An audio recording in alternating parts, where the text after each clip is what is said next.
मेरे प्यारे बच्चे, जय हिंद, वंदे मातरम। आज से मैं आप लोगों को कंपटीशन का क्लास स्टार्ट कर रहा हूं।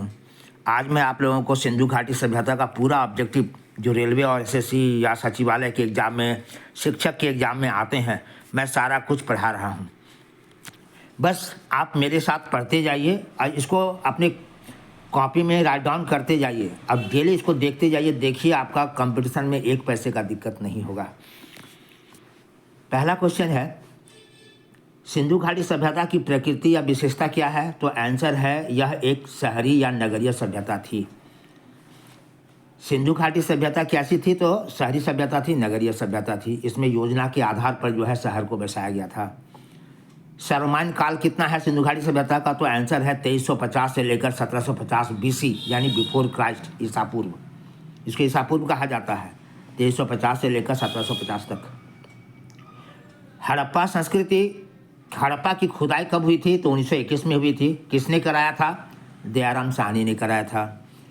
मोहनजोदड़ो की खुदाई कब हुई थी? तो आंसर है 1922।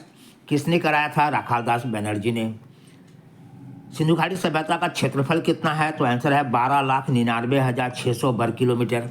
इसका आकार कैसा है? तो आंसर है त्रिभुजाकार। विस्तार कहाँ कहाँ है? तो भारत, पाकिस्तान, अफगानिस्तान में है। मोहनजोदड़ो किस नदी के किनारे है? तो आंसर है सिंधु नदी के किनारे या सिंध में है, इसलिए यह सिंधी शब्द से बना है। याद रखिएगा, मोहनजोदड़ो सिंधी शब्द से बना है, जिसका अर्थ होता है मृतकों का टीला।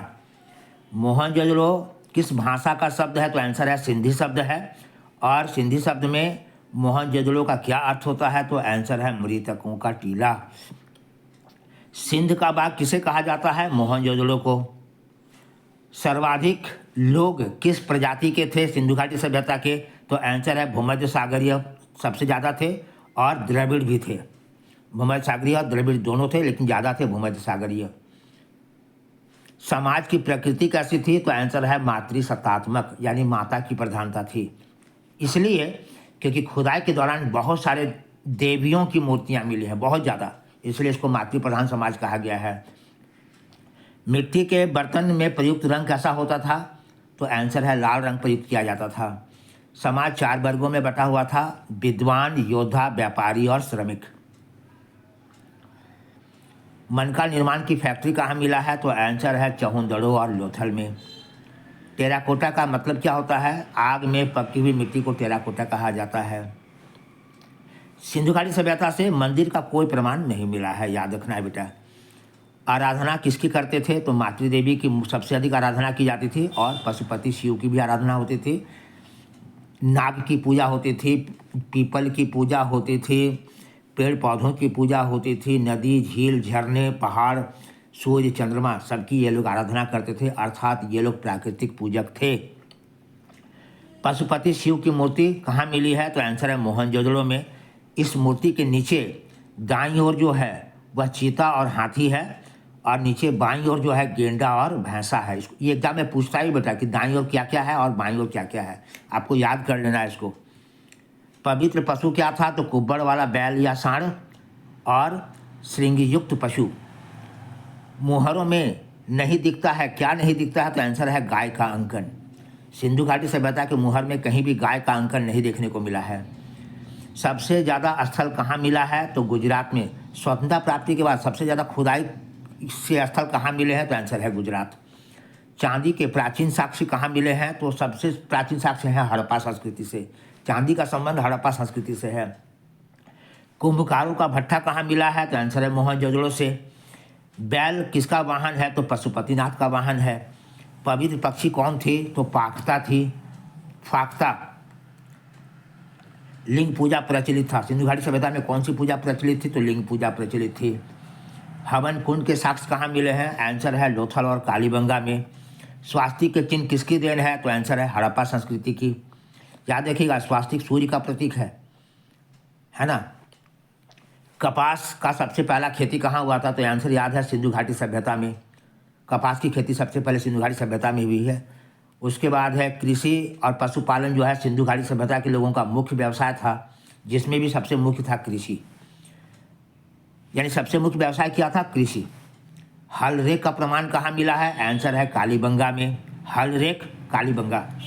जल संग्रह के लिए बांध के साक्ष्य कहाँ मिले हैं, यानी लोग जल संग्रह करने के लिए बांध बनाए थे कहाँ, धौलावीरा में। ये धौलावीरा कहाँ है, तो गुजरात के कच्छ में है। मिट्टी का हल कहाँ मिला है, तो आंसर है बनावली से। चावल की खेती कहाँ होती थी, तो दो जगह होता था, लोथल और रंगपुर। प्रथम साक्ष्य कहाँ मिला है, तो लोथल से।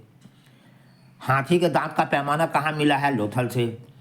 बंदरगाह गोदीवाड़ा पत्तन कहाँ मिला है, तो लोथल। लोथल कहाँ है, तो गुजरात में है। कौन से नदी के किनारे है, तो भोगवा नदी के किनारे। याद रखिएगा, लोथल भोगवा नदी के किनारे गुजरात में है। यहाँ से क्या मिला है, बंदरगाह या गोदीवाड़ा मिला है। खेतड़ी से तांबा प्राप्त होता था सिंधु घाटी सभ्यता के लोगों को, अर्थात सिंधु घाटी सभ्यता के लोग मुख्यतः तांबा कहाँ से प्राप्त करते थे, तो आंसर है खेतड़ी। खेतड़ी जो है राजस्थान में है, यहाँ से तांबा का खान है।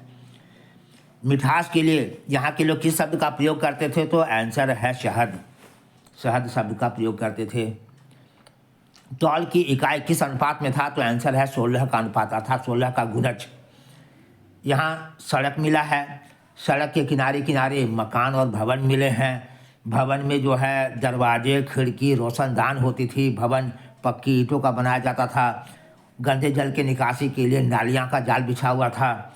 घर के गंदे जल को बाहर के नालियों में गिराया जाता था। उस नाली का संबंध बड़े नाली से होता था, नाले से होता था, जो पूरे शहर के गंदे जल को शहर से बाहर ले जाते थे। अर्थात यहाँ का जल निकासी व्यवस्था पूरे विश्व में प्रसिद्ध है। विशाल स्नानागार कहाँ मिला है, तो आंसर है मोहनजोदड़ो। इसकी लंबाई कितनी है, तो 11.88 मीटर, चौड़ाई है 7.04 मीटर, गहराई है 2.43 मीटर, और इसका उपयोग पूजा एवं त्यौहार में सामूहिक स्नान के लिए किया जाता था। सिंधु सभ्यता की सबसे बड़ी इमारत कहाँ मिली है, तो सिंधु सभ्यता की सबसे बड़ी इमारत है अन्नागार, जो कि मोहनजोदड़ो से मिली है। ये अन्नागार जो है मोहनजोदड़ो वाला, यही सिंधु घाटी सभ्यता का सबसे बड़ा इमारत है, याद रखिएगा। लिपि कैसी थी, तो आंसर है सिंधु घाटी सभ्यता की लिपि भाव चित्रात्मक थी, जिसको ब्रष्टफोदन लिपि भी कहा जाता है।